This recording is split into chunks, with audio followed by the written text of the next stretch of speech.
వినండి, ఒక కథ చెబుతాను. కాకులు దూరని కారడవి.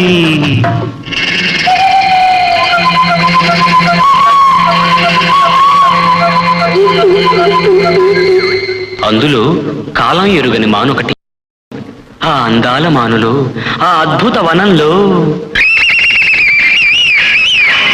చక్కని చిలకలు, అక్క చెల్లెలు, పక్కన గోరింకలు. ఒక గోరింకకు ఓ చిలకమ్మ